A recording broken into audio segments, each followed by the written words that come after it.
fine.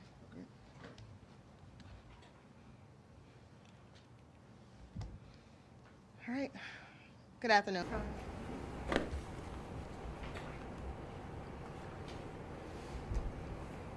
right. Good afternoon. We're here to talk about the 2 5-month-old children that were abducted earlier this morning, late last night. First, I want to make a plea. Nala Jackson, I plead to you. Please return Kason Thomas. We thank you for returning Kair. You've already shown us you can do the right thing.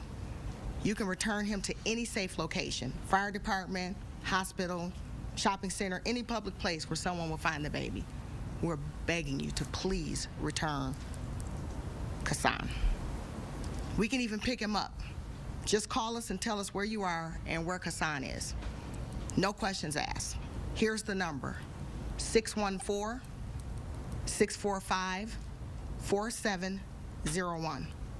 Bringing him home safe is our #1 priority. To the family, the Columbus Division of Police is doing everything we can to find Kason. There have been over 60 officers on this case since it first came in last night. There are officers that work third shift that did not want to go home until these babies were found. The main detective on this case is still working this case. We're following every lead and tracking down every moment from the time these babies went missing. There was a lapse of communication from an executive level. That is being addressed internally, and that is something that we're going to make sure does not occur again. However, I do want to provide a timeline in regards to the work that we have done and the things that are being done right now as we speak to locate Kason and to locate the suspect. After I give you this timeline, I'm going to then turn it over to the team for additional information and questions. At 9:45 p.m. yesterday, December 19th, a call came in at the Donato's Pizza at 920 North High Street on the report of a stolen vehicle with twin 5-month babies in the car. The mom was at Donato's to retrieve food for a DoorDash order. Officers arrived in minutes and was on the scene at 9:52 p.m. Once on scene, employees of the Donato stated a homeless female, Nala Jackson, was in the restaurant and left when the victim walked in. Through investigative work, the suspect was positively identified by employees. At 10:17 p.m., a grid pattern search of over 50 officers was started in that area. The CPD chopper also responded. Approximately 10:30 p.m., all other police departments were notified. Ohio State Patrol, Ohio State, Grandview, Upper Arlington joined in on the search. At approximately 11 p.m., these other departments started going to all known former addresses of Nala Jackson. 3 other known homeless camps were also checked at this time. At 11:45 p.m., Sergeant Fishburne notified OSP, Ohio State Patrol, requesting an Amber Alert. At 12:05 p.m., Deputy Chief Weir again notifies Ohio State Patrol about requesting an Amber Alert. At 12:30 a.m., additional detectives and supervisors are called in from home to help with the search. At 1:37 a.m., the Amber Alert was issued. At 4:15 a.m., we received a call that a child has been abandoned near the Dayton International Airport. That child was, in fact, Kair. At 5:47 a.m., media was updated that Kair was found safe. At 6 a.m., Sergeant Fishburne and Detective Martin, they leave for Dayton to continue the investigation. At 11:15 a.m., we received word from Huber Heights Police that they possibly have video of our suspect. Right now, the search continues. Based on this video we have additional information to be able to proceed forward in this case. I'm going to turn this over to Deputy Chief Weir so he can give you some additional information.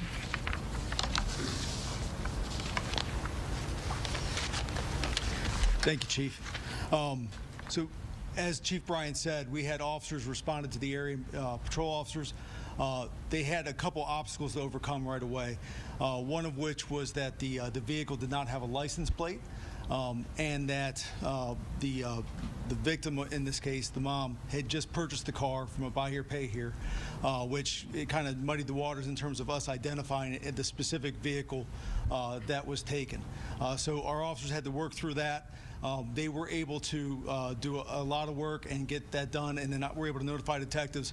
Like Chief Bryan said, they started a grid search. Officers throughout the whole city checked over a dozen addresses throughout the city that had prior connections to Miss Jackson, whether we had documented that she'd filed a report there, whether she'd lived there previously.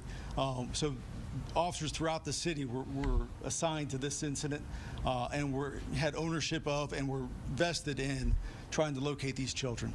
So detectives, when they responded to the scene, they contacted the Highway Patrol about the Amber Alert. We finally got that issued, and that went out statewide. And like I said, the helicopter's been involved, neighboring agencies have been involved. Obviously, once the Dayton connection was established, that Western and Southwestern Ohio has been very active and been very supportive in helping us out and trying to locate these children. We were able to locate and identify several connections that Ms. Jackson had in the Dayton community. The people over there have been very supportive and very cooperative with our investigation, and Dayton PD and the departments around Dayton have been extremely helpful with us. So we are extremely appreciative of that, and we are continuing to look upon that collaboration and support as we continue to look for these children. Where is Ms. Jackson from? Is she a Columbus woman or a Dayton? She is from Columbus. And is she a known person to the police department here, criminal history? She does have a criminal history through us, I believe misdemeanor offenses, but she has had several arrests through Columbus Police. You mentioned that the 911 call came in at 9:45 and the Amber Alert wasn't issued until, I think it was 11:45, is that right? That is correct. So, yeah, we contacted the Highway Patrol about the Amber Alert at 11:45. So can you explain what the lag was and why you couldn't put an Amber Alert out even without a license plate? Is that protocol or is that the judgment call? So there was some back and forth, I think, with us talking to the state about what the requirements were for the Amber Alert. And obviously it's a unique circumstance when there's no license plate. And in addition, we were trying to verify the VIN number of the vehicle. So there were some obstacles that we had to go through with that. But at the end of the day, we obviously pushed forward that our position was that we needed the Amber Alert, and it was necessary in this case. And the Highway Patrol, put it out. When I spoke to the grandmother, she said she told me she was furious that Amber Alerts were not put out earlier despite their plea, and she said that that gave the suspect that much more time to leave the city without anybody knowing. How do you respond to the family's concerns about that? I would say that I understand her concerns, and obviously I think that in a perfect world we would love to have had it out a little bit earlier, but that our officers did the best they could dealing with the chaotic scene and going through the steps that they needed to go through. And obviously our investigators considered it a top priority to get the Amber Alert out, and we're very adamant that needed to be the next step in the investigation, and we were able to make it happen. Alma Jackson has previously been arrested for child endangerment with intent to cause harm. Is this child in danger? Yes. I mean, at this, in all fairness, yes, we consider this child to be in danger. That's why we are expending the resources we are, and we are asking for the community's help. This is a cry for help. We are asking for the community to come forward and help us locate this child. Did she know those kids previously, or was this just... We don't have any indication that that's a fact in this case. At this point, we are dealing with the fact that she had no knowledge of who the mom was or the kids. Chief, you mentioned there was a lapse in executive leadership. Does that pertain to the delay in putting the Amber Alert out? I got this one. Yep. No. The work was absolutely being done by the Columbus Division of Police. The communication lapse is in regards to the executive team and our notification. So that's something that we're addressing on our end. So you weren't aware this was going on? I was not. Nala Jackson was a person of interest this morning, but is now a suspect. Can you talk about why? Because there was additional information through investigative work that gave us that ability to make that determination. Are you able to share what it was? Right at this time, we're not going to necessarily give you all that information. We want to make sure that we are able to do our investigation and have it preserved and be able to do what we need to do moving forward. You mentioned, Chief, that Huber PD might have caught her on video. Do you believe she's in the greater Dayton area at this point, but still had the baby? We don't know, which is why we're putting the plea out and asking for any information. I'll give that number again.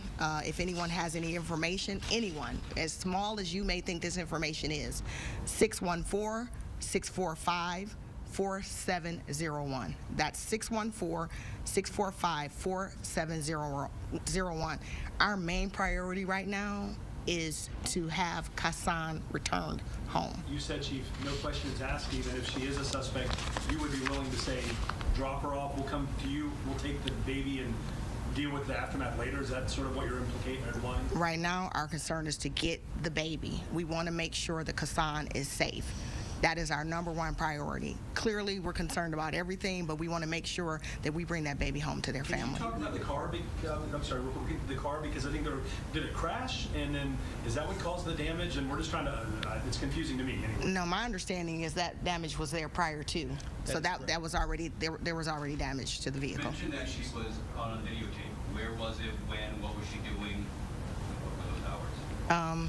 Did you want to talk briefly about it? I know we get, for the integrity investigation, we're not going to get too deep into the woods. We just know that there was a sighting at this particular location, and so we want to make sure that we're able to follow up and do the things that we need to do to make sure our investigation is complete. Do you believe she's still driving this car?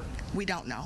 We don't know any information. If someone has information about even the vehicle, where it may be located, even if it's in an alley or somewhere, we need to know that. Is there any reason to believe that Nala Jackson knew the kids were in the back seat, or she just saw a car that was running up? We don't know, and maybe she didn't. She did give Kyer and put him in a location where we were able to find him. So we're pleading, and we're hoping that she will do the same thing for Kason. Is it possible Kason is somewhere else and nobody's talking to him?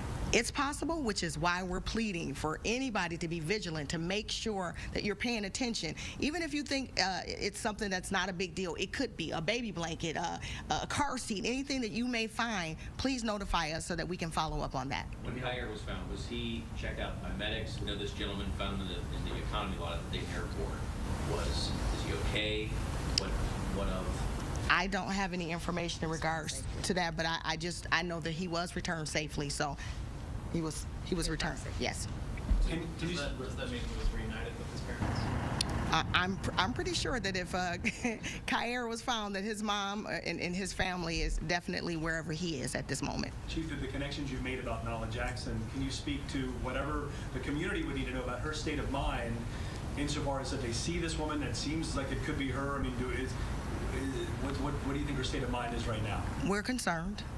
She obviously, has two 5-month-olds. So we're concerned, and we want to make sure that we put that out there that, even for her, we're concerned for her. Please return the baby.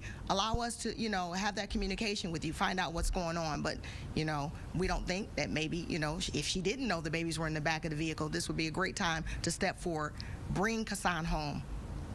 Have you talked to her family? Has she reached out to them? Has she talked to any family members or friends? Not that we're aware of. Again, we've been beating the pavement and trying to find locations where she may be. So at this point, we don't have any communication. Chief, do you know what Kason would have been wearing if someone sees him? Yes, there is a picture. Is that what he was wearing in the picture? That's not what he was wearing in the picture. Do you have a description of what he was wearing? I don't. I can get that for you.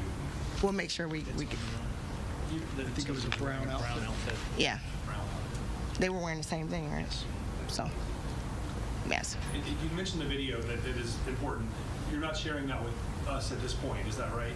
Yes, we're not at this point. In the Dayton airport, I would have to imagine there are lots of cameras there. Is there footage of her dropping off Kyer, or do we? We do have footage. Is that helpful, or would you share that? Or, I mean, it'd be helpful for people to see kind of some of that, I suppose, but it's your investigation, I don't know. I'm going to defer that to the lead investigative team, so. we are going through. We do believe that there is, or we have seen video of a little bit from the airport. We are trying to locate other cameras that may be closer or have a better angle.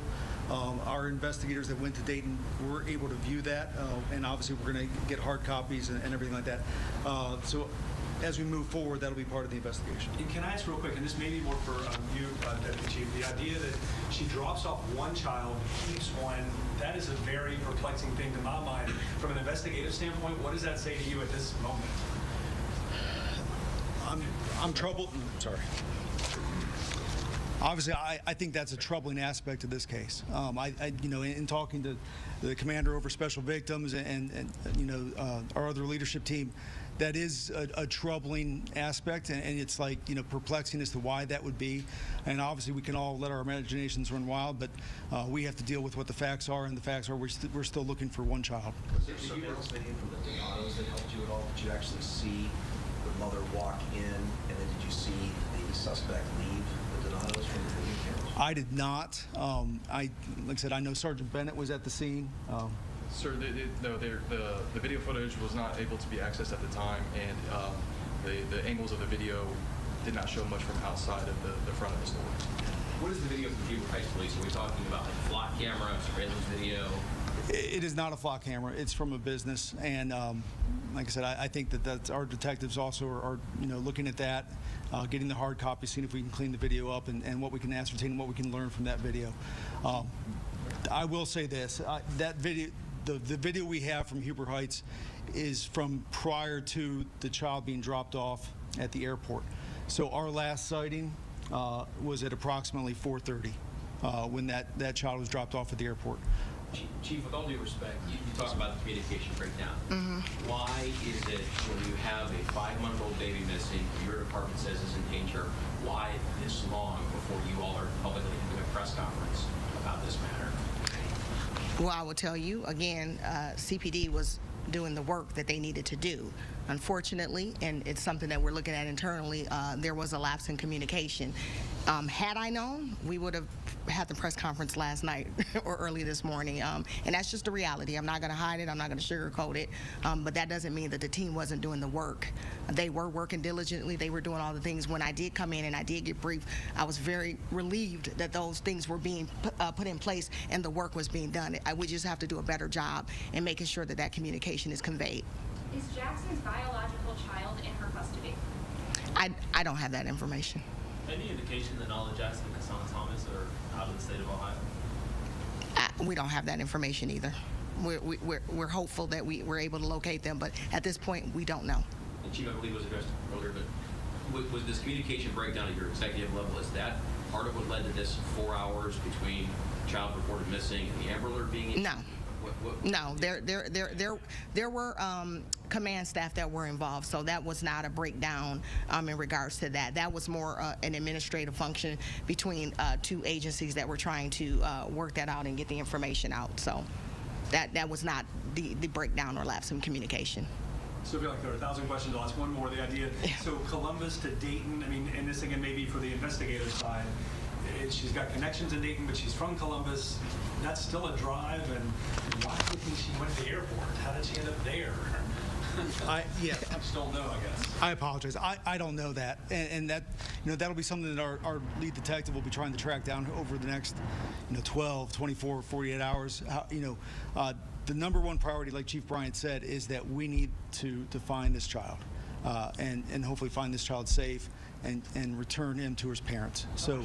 How much urgency is there considering we've got an incredibly cold snap coming on Friday, negative temperatures, we've got a 5-month-old who what we know is in a onesie, we don't know where she is. What is the sense of urgency considering that? It's tremendous. I think we were all relieved and took the fact that the Kayer was found quickly, because even though it's not single digits outside, it was at 4 in the morning, it's still cold. And how quickly would a baby get hypothermia out in the cold, like in the elements like that. So we are extremely worried, and it is with a tremendous sense of urgency that we're operating at this point. So again, why did it take 4 hours for an answer here to be issued? Yes. So again, and DC, we could probably speak more to this. Initially, the request was asked by a sergeant, correct? That's correct. And then it was bumped up when the request was not filled into a command staff level, more of an executive level. So at that point, they got involved and were able to get that done. Again, that's one of those things that we're going to be looking at. Those one of those things about communication, even with Ohio State Patrol. We're going to be having conversations. But at the end of the day, we were able to issue the Amber Alert. Ideally, we would have loved to have done it 5 minutes after the incident occurred. So those are some of the things that we have to talk about. Thank you. Just wanted to double check the spelling on the last name because in previous press releases there was one S on Thomas. There are two S's on Thomas. Yes, correct, 2 S's. Okay, thanks. Oh, thank you. Grandmother would have told us it's Grandma says one. Grandma said it's 1S. on the dad's side, if that matters. All right, you've been listening to an update on that Amber Alert from Columbus Police Chief Elaine Bryant. A lot to unpack here. So, Abby, let's walk our viewers through this situation. Right now, there is a child in danger. Kason Thomas, a 5-month-old, has been missing for now more than 16 hours. He is feared to be with a 24-year-old Nyla Jackson. Nyla Jackson has a criminal history with Columbus police and believed to be homeless with ties to the Dayton area. A lot of accountability questions tonight in regard to that Amber Alert and police involvement. However, let's find this child at this hour. If Nyla is listening to this, there's a public plea for her to call police, 614-645-4701. Or if you know where she is at this hour with Kason Thomas, you are urged to call that number. A plea tonight from police to get little Kason home to his family. Khair found at 4:15 this morning at Dayton International Airport after police say Nyla Jackson jumped into his mother's car at 9:45 in the Short North and then made her way that way. A number of questions tonight in regards to why it took 4 hours before an Amber Alert was issued. And tonight, those questions continue. The chief of police even saying at one point she had no knowledge that this was happening under her own watch. Our Kevin Landers is there asking those accountability questions. We'll have much more on that tonight at 5. But another look at your screen right now. The search continues for a child who's in danger at this hour. Kason Thomas, believed to be with 24-year-old Nyla Jackson. Police cannot say if she is here in our state or not, but we're going to do our part to bring the baby home.